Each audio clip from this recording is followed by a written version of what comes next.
नमस्कार मित्रांनो, स्वागत आहे तुमचे हेमास किचन स्टुडिओमध्ये। आज आपण एक वेगळी अशी झटपट बनणारी आणि झणझणीत अशी रेसिपी बघणार आहोत। त्यासाठी मी इथे हिरवी मिरची स्वच्छ धुवून सुकवून घेतली आहे किंवा कपड्याने पुसून घेतली तरी चालेल। त्यानंतर लसण आणि अद्रक ते थोडंसं पाकळ्या घेतल्या आहेत मी। चवीनुसार मीठ, जिरे, कच्चे शेंगदाणे, कोथिंबीर आणि थोडासा कढीपत्ता। हे साहित्य बघून तुम्हाला समजलेच असेल की आपण मिरचीचा ठेचा बनवणार आहोत।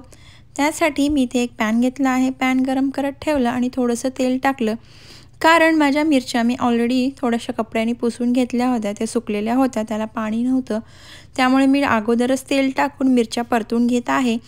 जर तुमच्या मिरच्या ओल्या असतील तर तुम्ही अगोदर त्याला कोरडं म्हणजे तेल न टाकता व्यवस्थित भाजून घ्या आणि त्याचं पूर्ण पाणी आटलं की मग तेल टाका, नाहीतर उडण्याची शक्यता असते। आता आपल्या हिरव्या मिरच्या छान अशा परतून झाल्या आहेत। त्याला सगळ्या बाजूनी डाग असे छान पडले आहेत, म्हणजे त्या पूर्ण परतल्या गेल्या आहेत। या ठिकाणी आता आपण बाकीचे सगळे साहित्य यामध्ये टाकून परत एकदा छान असं परतून घेणार आहोत। थोडंसं जिरे आवडीनुसार, अद्रक, लसूण आणि कढीपत्ता, कोथिंबीर आणि कच्चे शेंगदाणे मी या ठिकाणी थोडेसे घेतले आहेत, कारण माझ्या ज्या मिरच्या आहेत ज्या मी घेतलेल्या आहेत त्या खूप तिखट आहेत, अगदी झणझणीत आहेत। त्या थोडंसं त्याचा तिखटपणा कमी करण्यासाठी मी इथे थोडेसे कच्चे शेंगदाणे टाकले आहेत आणि व्यवस्थित हे सगळं एकत्र करून थोडंसं त्यानंतर मी थोडं तेल टाकलं आहे आणि सगळं छान बारीक गॅसवर किंवा थोड्याशा मीडियम गॅसवर छान परतून घ्यायचं आहे। अगदी सगळ्या बाजूनी लसूण, अद्रक जे आपण टाकले आहेत, कच्चे शेंगदाणे ते थोडेसे छान असा कलर बदलला पाहिजे, त्याला थोडे डागही पडले पाहिजे, जेणेकरून ते पूर्णही परतले गेले जातील आणि त्यातला जो कच्चापणा आहे तो निघून जाईल।